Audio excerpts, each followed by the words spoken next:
Hello folks, the Y Guy here again. Welcome to my home on this very cool winter evening. This is going to be a short video, so I didn't even bring my coat out here, so my teeth start chattering. You'll understand why. The name of this video is called The Y Guy Alternate Histories. Okay, a miracle has taken place, folks. A blatant miracle. Christendom has been enjoying virtual reality long before there was even the internet. Isn't that amazing? Welcome to multiversity. Okay? Christianity's leading alternative history research app. I need to level this just a little bit because when I look at it, it kind of makes me want to do that too much. Anyway, welcome to the multiversity. Download it, folks. Download it. Do it now. It's free. However, there's a disclaimer, all right? You may have to give up peace, a peace that passes all understanding, okay? A joy that's unspeakable. You might have to give that up. And a trust in God's unfailing love. Well, if you're willing to give those things up, download it now, all right? Because multiversity lets you modify.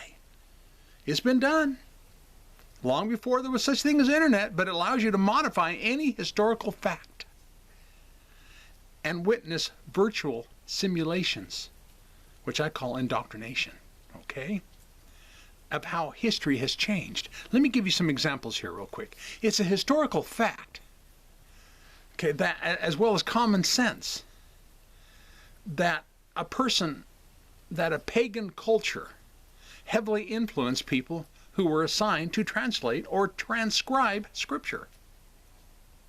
However, Christianity's leading alternative history research app clears up this problem by changing history and telling people that God directed the pens, actually directed the pens, almost like they were in this zombie state. I've heard it put this way.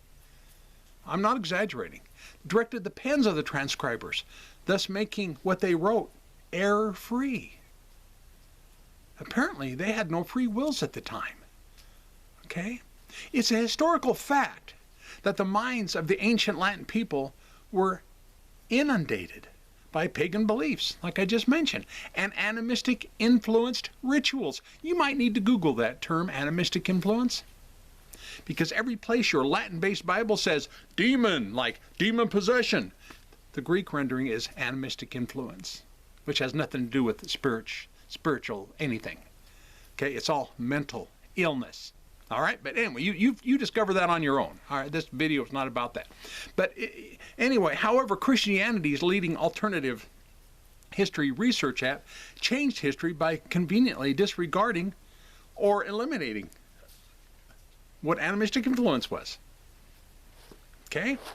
It's a historical fact that many words such as hell and eternity, just to name very few, didn't exist in the original Greek and Hebrew text, yet they were inserted nonetheless while being transcribed. However, Christianity's leading alternative history research app will change the history by calling it a transliteration instead of an insertion. Conveniently, right? As an example of when this was done, this is just one of a few.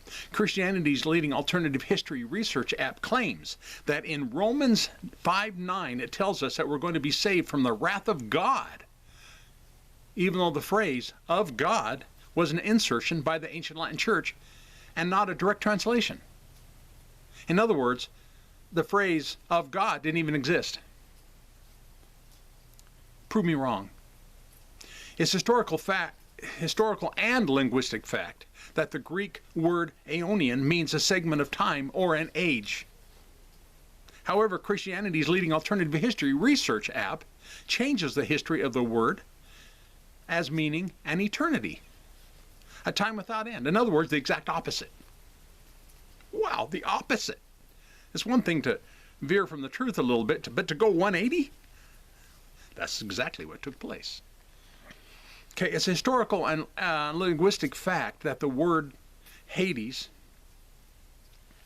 that the word Hades, the two words, first one Hades, which is obviously Greek, and the Latin word hell, which is infernum in Latin, represents two completely different pagan underworlds as a place for the dead to suffer.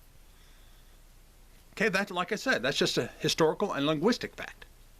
However, Christianity's leading alternative history research app changes the history of God by telling us it's a place that God created, both those places.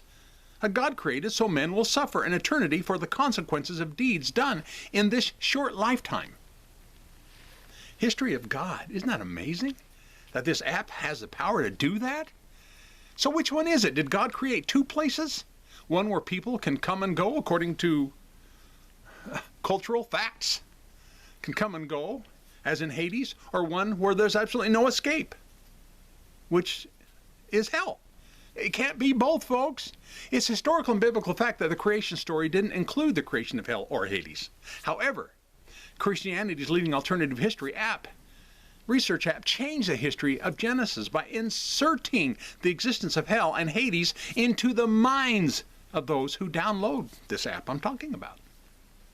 It's a historical and linguistic fact that the Hebrew word Sheol means a place for the dead, as in the abode for the body only. However, Christianity's leading alternative history research app has changed the meaning of Sheol into that of meaning Hades. Wow! This makes the reader believe that these words are one and the same, even though the Jews and their scripture claim that the dead is unaware, asleep. Yet the dead in Hades, they're awake and aware of everything. I mean, you got to think about these things, guys. You know, it's a historical fact that the earliest Greek church fathers believed and taught that God was going to reconcile all of humanity.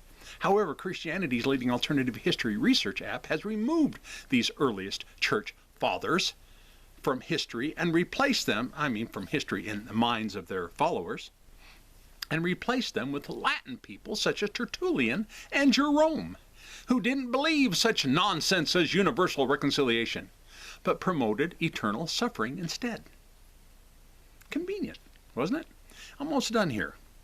It's a historical fact that the earliest manuscripts and letters were written in Hebrew, Greek, and Aramaic, and not Latin nor English. However, at least in America, Christianity's leading alternative history research app only uses an English translation that came directly from the Latin Vulgate. This notion, of course, that I just said, is completely denied, of course, by stating how in the prefix of the Bible, it points out that it came from Greek manuscripts and letters, even though no Greek letters and manuscripts contain the word hell or eternity, yet all Latin-based Bibles do. That's how you can tell. One of many ways you can tell. And in closing, it's a historical fact, backed by evidence, and my sarcastic humor that the earth is round. Yes, indeedy. Christianity's leading alternative history research app actually agrees with me. Isn't that amazing? Yet Tertullian in his day, a little bit of history for you, and many of our day still believe it to be flat. How thick is a flat earth anyway? I wonder that. And where would hell be located in such a place? You know, you go down so far, and especially when it comes to Hades, if you go down to Tartarus, the lowest places of Hades, hell in Hades, if you go down to the lowest place, you just might pop out the other side of Earth, you know, because it's so flat. Anyway, those were rhetorical questions, so please don't answer them. Thank you. Look me up on Facebook if you would like to, and under a group called the White Guy Group, which is a private group. I have a public timeline, though, which is not private, obviously, under the name of John Anthony Jones. Look me up there. Consider subscribing to this channel if you haven't already, and all of that stuff. And give me a thumbs up, thumbs down, leave polite comments. What else have I forgot? Oh, in the Show Me More section, I'll leave links to my 3 books that I've written. And I cover all this kind of material in those books. Actually, I steal stuff from those books to do these videos. I really do. And consider supporting me with Patreon or Copy. Thank you for viewing.